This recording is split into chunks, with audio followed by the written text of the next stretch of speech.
জাতীয় পার্টিকে এই ছোট ছোট দলগুলি চেয়েছিল ব্র্যান্ড করতে। এটা হচ্ছে সরকারের মদতে, জামাতের মদতে। আপনারা কোন ব্যাকগ্রাউন্ডে জাতীয় পার্টিকে ব্র্যান্ড করবেন? জাতীয় পার্টি কি অপরাধ করেছে? আমার ট্যাক্সের টাকায় আপনি চলছেন, আপনি আমার টাকা খরচ করে আপনি হার দিকে প্রচারণা চালাচ্ছেন। আবুট অযৌক্তিক। ডক্টর ইউনূস উনি নিজেই একটা বড় স্বৈরশাসকে রূপান্তরিত হলেন। ডেইলি টাইমস অফ বাংলাদেশের নিয়মিত টক শো টাইমস টকে আপনাদের স্বাগত জানাচ্ছি। আমি ইলিয়াস খান। আপনারা জানেন আর মাত্র 5 দিন বাকি নির্বাচনে কেন্দ্র করে এখন প্রচারণা তুঙ্গে। পরস্পরের বিরুদ্ধে নানা অভিযোগ রয়েছে, নানা একজনের বিরুদ্ধে আরেকজন বিশুদ্ধার করছে রাজনৈতিক দলগুলো। একই সঙ্গে 3টি বড় দলই নির্বাচনী ইশতেহার ঘোষণা করেছে। বাট আপনি জানেন আরেকটি বড় দল বাংলাদেশে, তারা কিন্তু বলতে গেলে একদম আলোচনাই নেই, যদিও তারা 196টি আসনে প্রার্থী দিয়েছে। এসব বিষয় নিয়ে আজকে কথা বলবো। আমাদের স্টুডিওতে উপস্থিত আছেন আমাদের সম্মানিত অতিথি অধ্যাপক ডক্টর মোহাম্মদ মুস্তাফিজুর রহমান আকাশ। তিনি রাজনীতি বিশ্লেষক। আপনাকে স্বাগত জানাচ্ছি। আপনাকে ধন্যবাদ। আপনি জানেন আমি শুরুতে বললাম যে বিশেষ করে আজকে জাতীয় পার্টির কথাই বলি। জাতীয় পার্টি কিন্তু কোনো আলোচনায় নেই, বাট দীর্ঘদিন তারা ক্ষমতার অংশীদার ছিলেন। একটু আপনার মুখ থেকে শুনতে চাই। ধন্যবাদ। সেই সাথে শুভেচ্ছা জানাচ্ছি সকল দর্শকদের। দেখুন, দুঃখের বিষয় যেটা হচ্ছে কি, আজ থেকে 15 মাস আগে এই সরকার যখন ক্ষমতা নিয়েছিল তখন করে সবাই আশায় বুক বেঁধেছিল যে আমরা একটা সুন্দর রাষ্ট্র কাঠামোর দিকে এগোচ্ছি, আমরা একটা ঐক্যের দিকে এগোচ্ছি। সরকার ঐক্যের কথা বলে কিভাবে একটা অনৈক্য সৃষ্টি করলো আমরা জানি। জাতীয় পার্টির চেয়ারম্যান গোলাম মোহাম্মদ কাদের সংসদে 3 তারিখ বলেছিল যে ছাত্রদের আন্দোলন যৌক্তিক, এটা বৈষম্যের বিরুদ্ধে আন্দোলন। সর্বপ্রথম উনি বলেন, উনি এই যে দেশে একটা আওয়ামী লীগ সরকার একটা অনৈক্য সৃষ্টি করেছিল, দেশটাকে 2টা ভাগে ভাগ করেছিল, তার পরিপ্রেক্ষিতে ছাত্র এবং জনতা রক্ত দিয়ে, যেটাকে দ্বিতীয় স্বাধীনতা বলেন আর যাই বলেন, আওয়ামী লীগ বা ফ্যাসিস্ট আওয়ামী লীগ বা ফ্যাসিস্ট সরকারকে আপনার এই দেশ থেকে বিতাড়িত করলো। তাতে করে সকল দল অংশগ্রহণ করেছে, আওয়ামী লীগ অংশগ্রহণ করেছে, আপনার অনেকেই যারা আওয়ামী লীগের কর্মকাণ্ডকে পছন্দ করতো না। তারপরে যখন ডক্টর ইউনূস দায়িত্ব নিলেন, সবাই আশায় বুক বেঁধেছিল জাতীয় পার্টির সহ যে এবার আমরা সবাই মিলে দেশটাকে সুন্দরভাবে গঠন করব। কিন্তু পরিপ্রেক্ষিতে আমরা দেখলাম ডক্টর ইউনূস উনি নিজেই একটা বড় স্বৈরশাসকে রূপান্তরিত হলেন এবং দেশটাকে আবার 2টা ভাগে ভাগ করে দিলেন। দেখেন, আওয়ামী লীগের সবাই তো খারাপ করে নেই। আমরা বারবার যেটা বলেছি যে আপনার আওয়ামী লীগের যারা অপরাধ করেছে তাদেরকে ধরে এনে বিচার করেন, যারা টাকা পাচার করেছে টাকা বিদেশ থেকে নিয়ে আসেন, কিন্তু আমরা কিছুই দেখি নাই। উনি প্রথমেই ভাষণে বলেছিল যে আমি স্বচ্ছতা নিশ্চিত করব, প্রধান উপদেষ্টা বলেছিলেন। উনি বলেছিলেন উপদেষ্টা সহ সরকারি যত কর্মকর্তা আছে সবাই সম্পদের হিসাব দিবে, সেটা প্রকাশ করা হবে। আজ পর্যন্ত কেউই সম্পদের হিসাব দেয় না এবং তা প্রকাশ করে না। আমরা শুনেছি প্রথম মাসে যে পরিমাণ দুর্নীতি করেছে, অনেকেই বলছে যে হলফনামায় সম্পদের হিসাব দিতে হয় না। হলফনামায় কয়জন দাঁড়িয়েছে? আপনার একজন শুধু নাহিদ ইসলাম পদত্যাগ করে সে দাঁড়িয়েছে, তার দিয়েছে, তাও তো আমরা সেটা জানি না। বাকি উপদেষ্টা বলেন, সরকারি কর্মকর্তাদের একটা, আপনি নিজেও জানেন যে একটা ফর্ম তৈরি করে দিয়েছিল, যে এই ফর্মের মাধ্যমে সবাইকে সম্পদের বিবরণী দিতে হবে এবং সেটা প্রকাশ করা হবে। আমরা তো দেখতে পাচ্ছি না। আপনি দেখেন কিছুই তো হলো না, প্রশাসনের কোনো চেঞ্জ হয়নি। তার পরবর্তী স্টেজে এই যে লাগামহীন দুর্নীতি আমরা একের পর এক সংবাদ শুনলাম, সেটা থেকে করলে আমরা কোনো পাচ্ছি না, কুলকিনারা পাচ্ছি না। আপনি দেখেন জাতীয় পার্টিকে ব্যান্ড করার জন্য ছোট ছোট দলগুলিকে এই সরকার যেভাবে উঠে পড়ে লেগে দিয়েছিল। আপনি রাশেদের কথাই চিন্তা করেন, গণ অধিকার পরিষদের কি পরিমাণ সে জাতীয় পার্টির বিরুদ্ধে বিষাদাগার করেছে। নুরুল হক নূর, কোথায় তার রাজনীতি, কোথায় তার পার্টি? আজকে রাশেদ নিজেকেই আপনার তার দলকে বিলীন করে নিজে জাতীয় বিএনপির আপনার এই বিএনপির প্রার্থী হয়েছে এবং সে এখন নির্বাচন করছে। আজকে নিজের কথা চিন্তা করলেন, নিজের দলের কথা চিন্তা করলেন না, নিজের দলের কর্মীর কথা চিন্তা করলেন না, অথচ জাতীয় পার্টির মতো একটা বড় দলকে ব্যান্ড করার জন্য আপনি উঠে পড়ে লেগেছিল। শুধু সরকারের পৃষ্ঠপোষকতা এবং সাথে আপনার জামাতের যোগসাজশ ছিল, আমরা সেটা বারবার বলে আসছি। আজকে দেখেন আপনি দলকে, আমরা যেটা বারবার বলি যে দলকে ব্যান্ড করে তো আপনি কিছু করতে পারবেন না। দল তার নিজস্ব গতিতে এগিয়ে চলবে। যদি কোনো ব্যক্তি অপরাধ করে তাকে ধরেন, তার বিচার করেন, সেটা আমরা বারবার বলি। আপনি দেখেন এই যে আজকে যে ছোট ছোট দলগুলি, আপনাকে বলি এনডিএম এর চেয়ারম্যান ববি হাজ্জার সাহেব একবার একটা টক শোতে বলতেছিল যে রংপুরের মেয়র মুস্তাফিজুর রহমান মোস্তফাকে উনি কোনো নেতাই মনে করেন না। বলছে উনি তো আঞ্চলিক ছোট নেতা, উনি তো কোনো ন্যাশনাল লিডার না, আমি ওনাকে নিয়ে তো কথা বলতে স্বাচ্ছন্দ্য ফিল করি না। তা আপনাকে নিয়ে কথা বলতে স্বাচ্ছন্দ্য ফিল কে করছে? আপনি এখন কোথায়? আপনার দল কোথায়? আপনি তো একটা সিটের জন্য আপনার দলকে ভেনিশ করে দিলেন। আপনার দল কোথায়? আপনি একটা অপ্রতিদ্বন্দ্বিত্ব মেয়র মুস্তাফিজুর রহমান মোস্তফা, জি। তার কোনো প্রতিদ্বন্দ্বী না। ওনার আওয়ামী দলের লীগের তো সময় ওনার দলেরও দ্বিতীয় ব্যক্তির নাম কিন্তু কেউ নিশ্চয়ই জানে না। না, জানে না। আওয়ামী লীগের সময় সে 1 লক্ষর বেশি ভোটে পাশ করছে, আর উনি বলেন যে এরকম আঞ্চলিক নেতার নাম নিয়ে তো আমি টকশো কথা বলতে পারি না, আমরা ন্যাশনাল লিডার। আপনার ন্যাশনাল লিডার কোথায় গেছেন? আজকে এইরকম ছোট ছোট দলকে নিয়ে আপনি একটা জুলাই ঐক্য গঠন করেছিলেন, যেখানে 30টা দলকে আপনি ডাকলেন না, সেখানেই তো আপনি একটা অনৈক্য সৃষ্টি করে দিলেন। এমনও দলকে আপনার সেখানে ডেকেছে, আপনি বিশ্বাস করেন সে নিবন্ধন নাই, তার কোনো একটা পার্টি অফিস নাই, তাকে কেউ চিনে না, ওখানে গিয়ে মাসের পর মাস উনি মতামত দিচ্ছে। কি মতামত দিল? তারপর অনেকগুলি মতামত নিয়ে আপনি একটা ঐক্য গঠন করলেন। এখন আবার এইটার উপর আপনি হা না ভোট করতে চাচ্ছেন। হা না ভোট করতে চাইলে আমার তো অধিকার আছে, আমি নাতে দিতে পারি, আমি হাতে দিতে পারি, আমি কয়েকটা নাতেও দিতে পারি, কয়েকটা হাতে দিতে পারি। সবগুলি তো আমার পছন্দ নাও হতে পারে, তা আপনি তো আমাকে আমার পছন্দ রাখছেন না। আপনি সরকারের লোক, আপনি উপদেষ্টা, আপনি সরকারের বেতন নিচ্ছেন, সরকারের আমার ট্যাক্সের টাকায় আপনি চলছেন, আপনি আমার টাকা খরচ করে আপনি হার দিকে প্রচারণা চালাচ্ছেন। আপনি গণভোটের প্রচারণা করতে পারেন, কিন্তু হার দিকে ভোট দিতে হবে তা প্রচারণা করলে না কোথায় গেল? তা তো না যদি না দেয়, আবার যদি নার পক্ষে কেউ তাহলে কথা কি বলে, গণতান্ত্রিক অধিকার বা মানবাধিকার যেটি বলেন সেটি বিঘ্নিত হয়েছে আপনার? বিঘ্নিত তো হরণ করা হয়েছে, বিঘ্নিত হরণ করা হয়েছে। কোথায় মানবাধিকার আছে আপনার? কোথায় গণতন্ত্র আছে? আপনাকে বলি আজকে সাংবিধানিক অধিকার যেটা মানুষ সম্পূর্ণ হরণ করেছে। আজকে প্রেসের আওয়ামী লীগের সময় স্বাধীনতা ছিল না। যারা আওয়ামী লীগ সরকারকে তেল দিত, শেখ হাসিনার গুণগান গাইতো, তারাই দেখছি আপনার মিডিয়াতে আসছে, বিভিন্ন মিডিয়ার তাদের প্রকাশ বৃদ্ধি পাইছে। আর যারা আওয়ামী লীগের সময় গুণগান গানে একটু কথা বলছে, তারা কোন ঠাসা ছিল, মামলা টামলায় জর্জরিত ছিল। এখন তো আরো বেশি হয়েছে এই সরকারের সময়, সাংবাদিকরা আরো পরাধীন হয়েছে। আপনার ওনাকে কথাই বলতে পারে না। অনেক সাংবাদিক আমাকে বলছে যে আমরা তো কোনো কথাই বলতে পারি না। এই যে আপনি বললেন 196 আসনে জাতীয় পার্টির প্রার্থী দিয়েছে, আজকে কোথাও আলোচনা দেখছেন না। মিডিয়া কাভারেজ করে জাস্ট মাত্র 3টা দলকে, অনেকগুলি দল নির্বাচন করছে, কাউকে মিডিয়া কাভারেজ করতে পারছে না। আপনি দেখেন কে প্রধানমন্ত্রী হবে, আপনি তারেক জিয়া, ডক্টর শফিকুর রহমান, সাথে নাহিদ ইসলামের, উনি তো 30টা আসন জামাতের কাছ থেকে পেয়েছেন, ওনাকে প্রধানমন্ত্রীর কাছে আপনি নিয়ে যাচ্ছেন। হ্যাঁ, এই জন্য কি আপনি মিডিয়াকে দুষবেন? মিডিয়া তো পরাধীন হয়ে পড়েছে। মিডিয়ার তো অবশ্যই কিছু দায়িত্ব নিতে হবে। মিডিয়া, আপনাকে বলি কি, আপনি যদি নিজে নিজে পঙ্গুত্ব হয়ে যান, আপনাকে দাঁড় করাবে কে? আপনাকে দাঁড় করাতে পারবে না। আপনার কথার শুরুতে আপনি বলেছিলেন যে আওয়ামী লীগ দুর্বিনীত শাসন চালিয়েছিল, আপনি বলেছেন নিশ্চয়ই।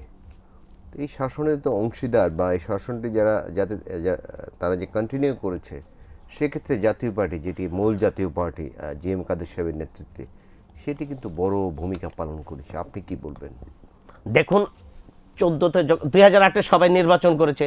14তে নির্বাচন যখন হয় তখন 147 বা 148 যখন বিনা কন্টেস্টে, 100 টোটালকে পরে 153 বিনা কন্টেস্টে যখন নির্বাচন হয়ে যায়, তখন বলে জাতীয় পার্টির 170 জন আপনার নির্বাচন বর্জন করে। তার মধ্যে জি.এম. কাদেরের নেতৃত্বে, জি.এম. কাদের কোলে নির্বাচন করে না, শামীম হায়দার পাটোয়ারি নির্বাচন করে না। এবং আপনারা জানেন 2014-তে নির্বাচনটা কীভাবে হয়েছিল, সবাই কোলে ঘটনা জানে। তারপরে সে জাতীয় পার্টিকে ধরে, সেই মুহূর্তে একটা ছোট্ট গ্রুপকে সরকার সবসময়, জাতীয় পার্টির ব্যাড লাক বলি যে জাতীয় পার্টিকে সবসময় সবাই ডিভাইডেশন রুলে রাখার চেষ্টা করে। এটা ইন্টারনাল পলিটিক্সের জন্য, প্লাস হচ্ছে একটা দুর্বলতাকে কাজে লাগানো হয়। 2014-তে জাতীয় পার্টিকে কীভাবে রোশনের নেতৃত্বে আপনার কয়েকজনকে নিয়ে গিয়ে কীভাবে নির্বাচনটা হয়েছিল, সেখানে করলে জাতীয় পার্টির মেজরিটি যায় নাই। আমাদের পল্লীবন্ধু হোসেন মোহাম্মদ এরশাদ নির্বাচন করে নাই, আমরা জানি। পরবর্তী স্টেজে ওনার আসন উনি উইথড্র করেছে, ওনাকে পাশ দেখানো হয়েছে যে উনি পাশ করেছেন। এমন প্রচারও আছে, আপনি যেটি বললেন খুব ইম্পর্টেন্ট, যে এরশাদ সাহেব তিনি উইথড্র করেছিলেন, বাট তাকে বিজয়ী দেখানো হয়েছে। এমনও আছে শুনেছি যারা নমিনেশন পেপার সাবমিটই করে নেয়, বাট পরবর্তীতে তাদেরকে বিজয়ী ঘোষণা করা হয়েছে। এরকমটি হয়েছে? দেখেন, সেই মুহূর্তে তো আপনার একটা কারিশমা আওয়ামী লীগ সরকার সে টিকে যাওয়ার জন্য, নির্বাচনটাকে বৈধতা পাওয়ার জন্য কিছু একটা তো করেছে, কিন্তু জাতীয় পার্টির বর্তমান চেয়ারম্যান গোলাম মোহাম্মদ কাদের ওনাকে যাতে উইথড্র না করে প্রেশার দেওয়া হয়েছে, ওনাকে মন্ত্রিত্বের অফার দেওয়া হয়েছে। পরবর্তী স্টেজে যখন উনি আপনার নির্বাচন করেন, তারপর ওনাকে টেকনোক্রেট মন্ত্রীর অফার করা হয়েছে। উনি বলছে যেই নির্বাচন আমি বর্জন করেছি দেশের মানুষের স্বার্থে, সেই নির্বাচনকে আমি তো মানি না, আবার সেই নির্বাচনের আমি মন্ত্রিত্ব কোনোদিন আমি মন্ত্রিত্ব নিব না। উনি মন্ত্রিত্বের অফার ফিরিয়ে দিয়েছিল এবং ওনাকে আওয়ামী লীগের উপর মহল থেকে ফোন করে বলেছিল যে আপনি টেকনোক্রেট মন্ত্রী হন, উনি ফিরিয়েছিল। 2018 নির্বাচনে সবাই অংশগ্রহণ করেছে, ফেসিস্টের সাথেই তো অংশগ্রহণ করলেন, ফেসিস্ট জেনেই তো অংশগ্রহণ করলেন। এখন আপনার বিএনপি কেন কম সিট পেয়েছে সেটা আলাদা আলোচনা হতে পারে, অন্যান্য দল কেন সিট পায়নি সেটা একটা আলোচনা হতে পারে। জাতীয় পার্টি তাদের সাথে নির্বাচন করেছে, জাতীয় পার্টি একটা নির্বাচনমুখী দল, এবারও তো জাতীয় পার্টি নির্বাচন করছে। 24-এর প্রেক্ষাপটও আমরা ব্যাখ্যা করেছি অনেকবার যে কোন প্রেক্ষাপটে আপনার 24-এ জাতীয় পার্টি নির্বাচন করেছে। দেখেন জাতীয় পার্টির মাননীয় চেয়ারম্যান বারবার বলছিল যে বিএনপির মতো একটা বড় দলকে রেখে, তার সাথে যারা আছে তাদেরকে রেখে একটা নির্বাচন করলে সেই নির্বাচন গ্রহণযোগ্য হবে না। সরকারকে বারবার বলার চেষ্টা করেছে এবং উনি নির্বাচনে না যাওয়ার পক্ষে ছিলেন। জিএম কাদের সাহেব নির্বাচনে না যাওয়ার পক্ষে ছিলেন। আপনারা জানেন যেদিন উনি নির্বাচন ডিক্লেয়ার দেবে যে আমি নির্বাচন হয়তো এইভাবে যাব না, আপনি জানেন যে আমাদের জাতীয় পার্টির অফিসকে পুলিশ দিয়ে কীভাবে বেস্টনি করে, আবার আমাদের কিছু যারা এই যে এখন আপনার পার্টিকে দালাল মুক্ত করলো, কিছুদিন আগে কিছু নেতা যারা চলে গেল, এই নেতাগুলির জন্য এককভাবে রাজনীতি করা আমার দলের চেয়ারম্যানকে অনেক সময় আপনার খুব কঠিন হয়ে পড়েছিল। তারা জাতীয় পার্টির চেয়ারম্যানকে আওয়ামী লীগের হুকুমে এক প্রকার বাধ্য করেছে, বাধ্য করে আপনার নির্বাচনে নিয়েছিল। বিএনপির উপর তো অনেক চাপ ছিল, বিএনপি তো নির্বাচনে যায়। দেখেন এটা বিএনপির উপর চাপ ছিল ঠিক আছে, কিন্তু বিএনপির নেতৃত্বটা যেভাবে সুসংগঠিত সেটা করলে সরকার বারবার ব্যাকডাউন করার চেষ্টা করেছে। কিছু কিছু নেতাকে করলে বিভিন্ন প্রলোভন দিয়ে আপনার নিয়ে গেল। আমরা জানি যে একেবারে জেল থেকে বের করে শাহজাহান ওমরকে একদিনের মধ্যে নৌকায় তুলে দিলেন।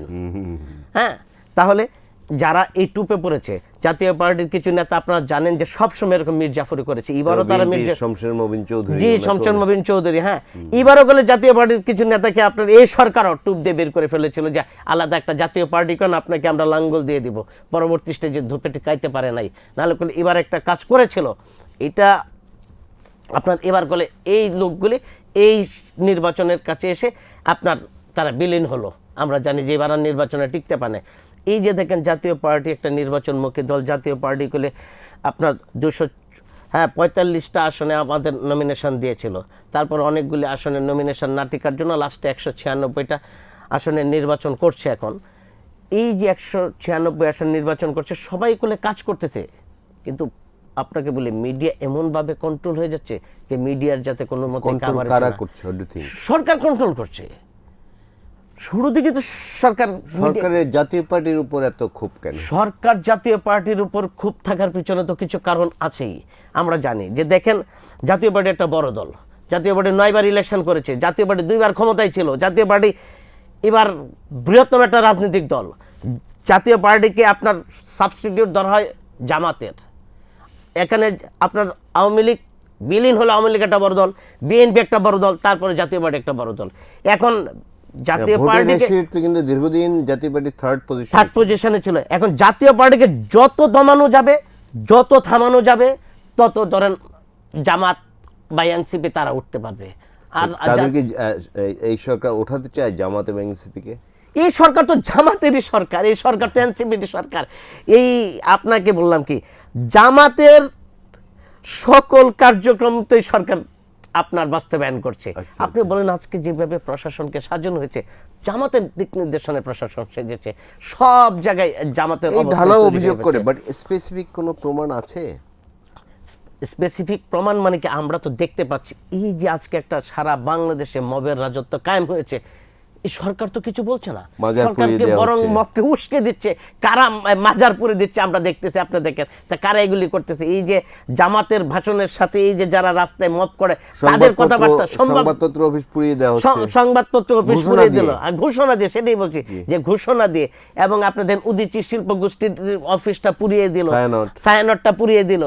এই যে আপনার একের পর কোনো কিছু হলেই আপনার 32 নম্বর ধানমন্ডি ভাঙা পড়ে। তাহলে এই সরকারকে আপনি বলবেন যে প্রগতিশীল শক্তির বিরুদ্ধে?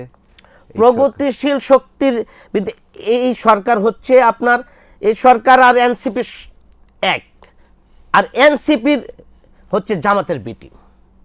তার মানে আলটিমেটলি এই সরকার, জামাত আর এনসিপি একই আপনি ধরতে পারেন, এর মধ্যে কোনো পার্থক্য খুঁজে পাওয়া খুব কঠিন হবে এখন তো একেবারে বাস্তবে সেটা সরকার কিন্তু জাতীয় পার্টির উপর আমি বলবো যে একটু দয়াশীল, কারণ আপনি দেখেছেন আওয়ামী লীগের দুর্বিনীত শাসন টিকিয়ে রাখতে যারা সহযোগিতা করেছে, যেন আমি যদি বলি জাসদ ইনু, যেটা তিনি কিন্তু জেলে আছে, ইনু সাহেব, তারপর যেন রাশেদ খান মেনন, তিনিও কিন্তু জেলে আছেন, কিন্তু জাতীয় পার্টির কোনো নেতৃবৃন্দ কিন্তু অ্যারেস্ট করা হয়নি বা দলটিও নিষিদ্ধ করা হয়নি।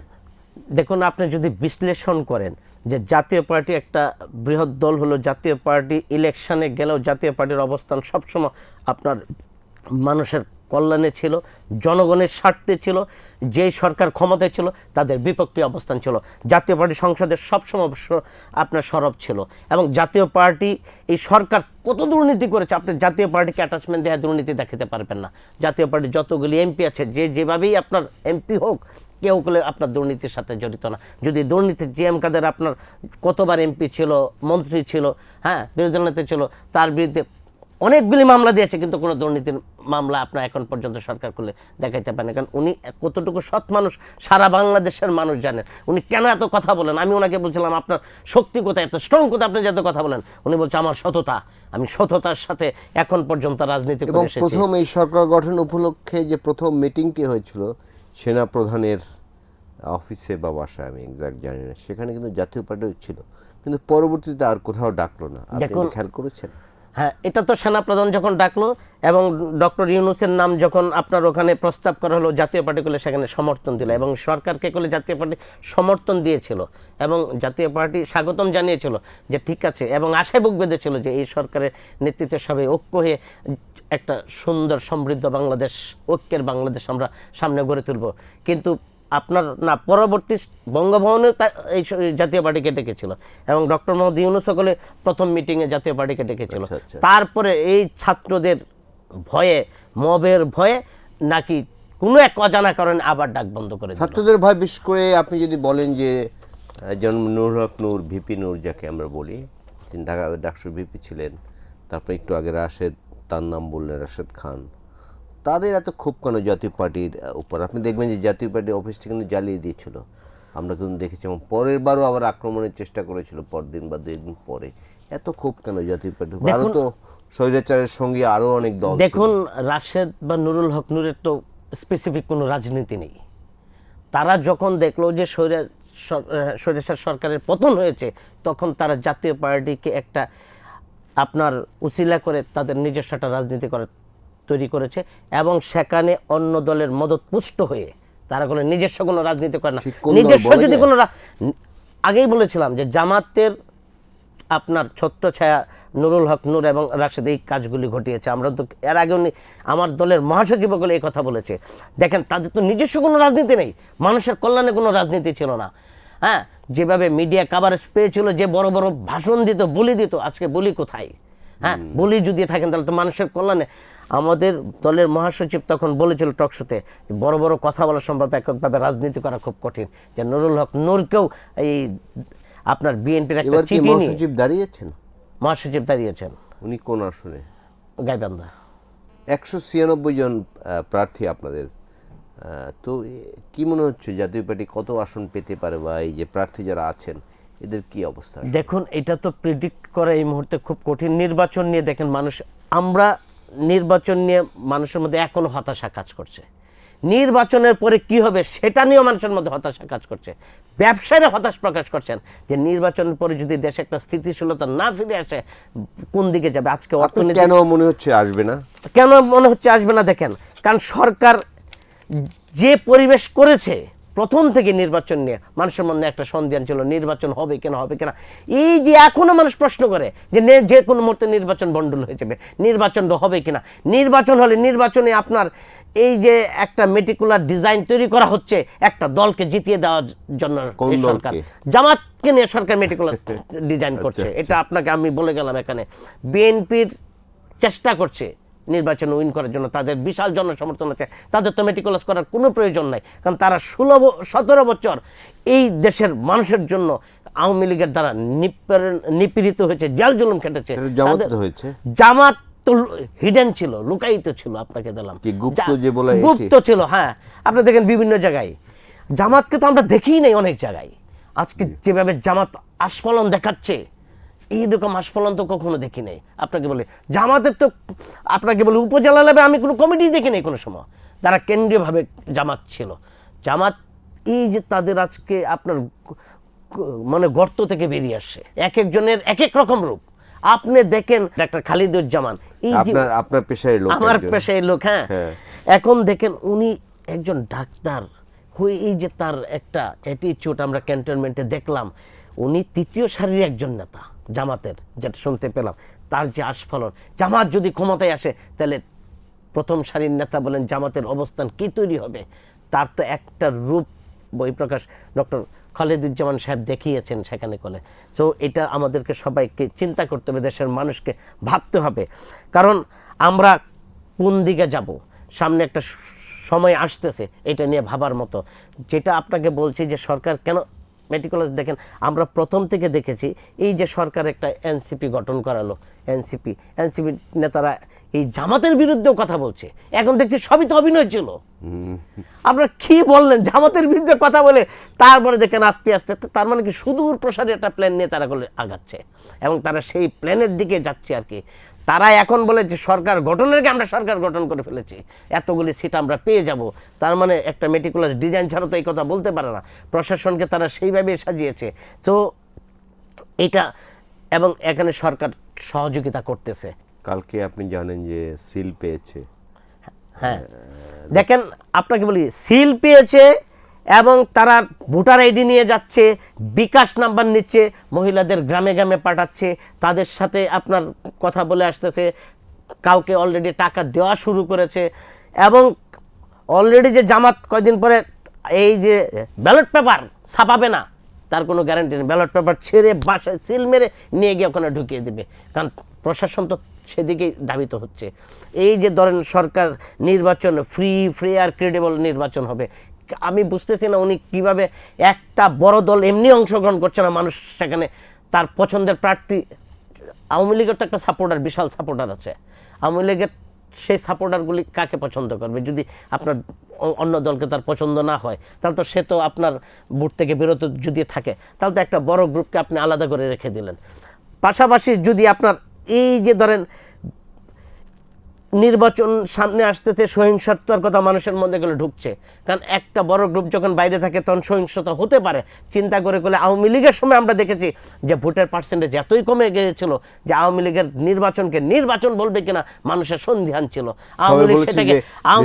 আওয়ামী লীগ সরকার সেটাকে বাড়িয়ে কখনো কখনো বলছে 30%, সেটা 35%, 40%। এই সরকারও এটা করে কিনা হা ভোটের ক্ষেত্রেও, এবং তাদের যে নির্বাচন সেটা করে কিনা আমার কাছে সন্দেহ। আপনার কি মনে হয় হাভোট জিতবে কি মনে হয়? দেখেন হাবুট নিয়ে তো মানুষ কনফিউশন। আজকে দেখেন সুশীল সমাজ বলছে যে হাবুট অযৌক্তিক। আপনি যে সরকার, আপনার তো কোনো এখতিয়ারই নেই আপনি হাবুট বা নাবুটের নির্বাচন করার, আপনি হাবুট নাবুট নির্বাচন করছেন কেমনে? এটা তো ভবিষ্যতে ধুপে টিকবে না, অযৌক্তিক। জাতীয় পার্টির মাননীয় চেয়ারম্যান যেটা বলেন আপনি সেটা তো উনি অনেক বিচার বিশ্লেষণ করে স্টাডি করে বলেন। এখন তো সুশীল সমাজের সবাই বলছে যে এটা তো অযৌক্তিক একটা নির্বাচন হচ্ছে। আপনি এই হাবুট কখন নির্বাচিত হবে আমরা সবাই জানি, যে যেই সংস্কারগুলি আপনি করেছেন সেগুলি সংসদে পাশ হওয়ার পরবর্তী স্টেজে এটা নিয়ে অনেক চড়াই উত্তর পরে হাবুট নাবুট হবে, কিন্তু আপনি হঠাৎ করে হাবুট নাবুট দিয়েছেন, এত সুদূর প্রসারী আপনার। অনেকে কিন্তু এটাই বলছে যে যে দলগুলো জুলাই চার্টারে স্বাক্ষর করেছে তারাই তো পার্লামেন্টে বসবে, যেমন বিএনপি, জামাত, এনসিপি বা জাতীয় পার্টি। এনসিপি গুলো এখনো স্বাক্ষর করে নাই, আপনাকে এনসিপি করে নাই, তাহলে হাবুট নাবুট দরকার ছিল না, তারাই তো এগুলো পাস করবে। আমরা তো এই কথাই বলছি যে দেখেন, যেহেতু তারাই আপনার অনেকগুলি সংস্কারের বিপক্ষে বাংলাদেশের কোনো মানুষই নেই, সবাই চায় সংস্কার হোক। সংস্কার একটা দীর্ঘ প্রক্রিয়া, আপনার চলমান প্রক্রিয়া, সময়ের সাথে সাথে সংস্কার হবে এবং আপনার সময়ের প্রয়োজনে সংস্কার হবে। আপনার ডিমান্ড অনুযায়ী যে আমার এখন এটা প্রয়োজন সেটা অনুযায়ী সংস্কার করতে হবে। আপনি কোনো সংস্কার কোনো কনস্ট্যান্ট জিনিস না, আপনি একবার করেছেন 10 বছর পরে বা 5 বছর পরে এটা চেঞ্জ করা যাবে না। পুরা বিশ্বই চেঞ্জ হচ্ছে, তা আমরা কি থেমে থাকবো নাকি? তাদের সাথে সাথে আমরাও চেঞ্জ হচ্ছি, আমাদের প্রয়োজনে আমাদের সংস্কার করতে হবে। সো এই সংস্কার যখন পার্লামেন্ট বসবে, সময়ের সাথে সাথে পার্লামেন্টে আলোচনা হবে, সংস্কারগুলি হবে। তাছাড়া চমৎকার বিষয় বলছিলেন যে আওয়ামী লীগের অনেক ভোট আছে, এবং ধরুন আওয়ামী লীগের যে ভোট আছে পালিয়ে গেছে অল্প সংখ্যক লোক, এই 10,000, 20,000 বা 30,000, আর সবাই কিন্তু দেশেই আছে। আর এদের সবাই কিন্তু অপরাধও করেনি, যারা ফেয়ার পলিটিক্স করেছে বা এইসব লুটপাটের সঙ্গে জড়িত ছিল না, তারা কিন্তু ভোট কেন্দ্রে যাবে। সেই ভোটগুলো কোথায় যেতে পারে আপনি মনে করেন? প্রথম দফা তো সরকারের ভয় ছিল যে এই ভোটগুলি জাতীয় পার্টি পেয়ে যেতে পারে, সেই জন্যই করলে আপনার সবচেয়ে বড় একটা ইস্যু হলো জাতীয় পার্টিকে এই ছোট ছোট দলগুলি চেয়েছিল ব্র্যান্ড করতে। এটা হচ্ছে সরকারের মদতে, জামাতের মদতে। আপনার প্রথম কথা হচ্ছে ব্যান্ড করা হোক, যাতে পরে দেখলো যে কোনো ব্যাকগ্রাউন্ডকেই জাতীয় পার্টিকে ব্যান্ড করা যায় না। কোন ব্যাকগ্রাউন্ডে জাতীয় পার্টিকে ব্যান্ড করবেন? জাতীয় পার্টি কি অপরাধ করেছে? নির্বাচন তো তার অধিকার, নির্বাচন তো সে করতেই পারে। দেখেন, তার পরবর্তী স্টেজে জাতীয় পার্টিকে সকল কিছু থেকে ডিটাচ করে দেওয়া হলো। ইভেন কি এখন যে আপনি প্রচার প্রচারণা দেখছেন, এই যে জাতীয় পার্টি নির্বাচন করছে, অনেক জায়গায় করলে জাতীয় পার্টি নির্বাচনে প্রতিদ্বন্দ্বী প্রার্থীর সাথে প্রতিযোগিতা করতে গিয়ে আপনার হয়রানির শিকার হচ্ছে, সেগুলি আপনার হয়তো মিডিয়াতে জাতীয় পার্টি কি ইশতেহার ঘোষণা করেছে? জাতীয় পার্টি ইশতেহার ঘোষণা করে নাই এখনো। দেখেন, জাতীয় পার্টিগুলো অনেক জায়গায় বাধার সম্মুখীন হচ্ছে, কিন্তু সেইগুলি করলে media coverage to the point stop করে দেওয়া হয়েছে। এবং জাতীয় পার্টির বিরুদ্ধে এখনও প্রপাগান্ডা চালিয়ে যাওয়া হচ্ছে, কারণ সরকারের একটা ভয়, জামাতের ভয়, এনসিপির ভয়। যদি জাতীয় পার্টিকে আওয়ামী লীগ সাপোর্ট দেয়, আওয়ামী লীগের ভোটগুলি চলে আসে, তাহলে জাতীয়, এটা তো রাশেদ আপনার ওপেন ফিল্ডে বলেছে যে আমি জানতে পেরেছি জাতীয় পার্টি বিরোধী দল হচ্ছে, ওপেন, আজ থেকে কয়েক মাস আগে। তাহলে কি জাতীয় পার্টির পক্ষে যাবে আওয়ামী লীগের ভোট আপনার মনে হয়? এখন দেখেন, এমন একটা পরিবেশ সৃষ্টি করতেছে, হয়তো আওয়ামী লীগের অনেকে ভোট কেন্দ্রে আসবে না। আওয়ামী লীগের অনেকে যদি ভোট কেন্দ্রে না আসে, তাহলে তো জাতীয় পার্টি ভোট পাবে কিভাবে? এখন সেটা হতেও পারে, অস্বাভাবিক কিছু না। কিন্তু সরকার যে মবের রাজত্ব, ভয়ের রাজত্ব করছে, আপনাকে বলে দিই, পুলিশকে সংস্কার করছেন, আমি জানি না পুলিশের কি সংস্কার করেছেন। আমার পোশাক বদলে দিলে আমি চেঞ্জ হয়ে যাব নাকি আমার মনস্তাত্ত্বিক অবস্থা চেঞ্জ করতে হবে? আপনাকে বলি, পুলিশের সংস্কারের জায়গায় যে ড্রেসটা দিলেন, পুলিশকে মনস্তাত্ত্বিকভাবে ভেঙে দিলেন। আপনাকে বলি, পুলিশের ড্রেসটা দিয়েছেন অনেক জায়গায় সিকিউরিটি গার্ডের ড্রেস। এটা বিশ্বাস করেন, পুলিশ নিজেই ড্রেস পরলে লজ্জিত ফিল করে। র্যাবের নামও চেঞ্জ করে, র্যাবের নাম চেঞ্জ করতেছে, র্যাবের ড্রেস চেঞ্জ করতেছেন। এগুলি চেঞ্জ করে কি আপনার তার যে মনস্তাত্ত্বিক ব্যাপার সেগুলি চেঞ্জ করতে পারবেন? আরেকজন যদি আপনার স্বৈরশাসক তৈরি হয়, পুলিশ তো রাষ্ট্রের কর্মচারী, তাকে তার অর্ডারে কাজ করতে হয়। সো আপনি যে রাষ্ট্রকে সংস্কার করতে হবে, যে রাজা আসবে, যে প্রধানমন্ত্রী হবে, সে চেঞ্জ হবে, তাহলে না পুলিশ চেঞ্জ হবে। আদারওয়াইজ আপনি যদি মনে করেন পুলিশের পোশাক, র্যাবের পোশাক, অন্যান্য বাহিনীর পোশাক চেঞ্জ করে কিছুদিন পরে হয়তো আর্মির পোশাক চেঞ্জ করে দেয় কিনা আমি জানি না, যে আর্মি তো অনেকদিন ফিল্ডে ছিল, আর্মিরও পোশাক চেঞ্জ করে দেয়। এই পোশাক চেঞ্জ করে কি আমার ভিতর চেঞ্জ করে দিতে পারবেন, নাকি আমার মনস্তাত্ত্বিক ব্যাপারকে চেঞ্জ করতে হবে? যে না, ঠিক আছে, আপনি যেটা করেছিলেন এটা ঠিক না, আপনি আপনার কাজটুকু করুন, সেইটার মধ্যে আনতে হবে। তা আপনাদের মধ্যে সেই চেষ্টা তো দেখি নাই, আপনারা নিজেদের কাজ এখন পুলিশকে সেইভাবে ব্যবহার করছেন। জাতীয় পার্টির ভবিষ্যৎ আপনি কি দেখছেন? দেখুন, জাতীয় পার্টির মাননীয় চেয়ারম্যানের নেতৃত্বে জাতীয় পার্টি যেভাবে এগিয়ে যাচ্ছে, জাতীয় পার্টির ভবিষ্যৎ আমি খুবই উজ্জ্বল দেখছি। কারণ জাতীয় পার্টি আপনার এরশাদ সাহেব 9 বছর যে সুশাসন দিয়েছিল দেশকে, যে উন্নয়ন দিয়েছিল, জাতীয় পার্টির বর্তমান চেয়ারম্যান যে একজন যোগ্য, সৎ এবং শিক্ষিত ব্যক্তি, তার নেতৃত্বে যদি জাতীয় পার্টি কখনো ক্ষমতায় আসতে পারে, দেশের মানুষ সুশাসন পাবে, সমৃদ্ধি পাবে, এবং জাতীয় পার্টির নেতৃত্বে একটা সুন্দর সমৃদ্ধ বাংলাদেশ গড়ে উঠবে। আমরা সেই আশা রাখি। আমাদের স্টুডিওতে আসার জন্য আপনাকে ধন্যবাদ।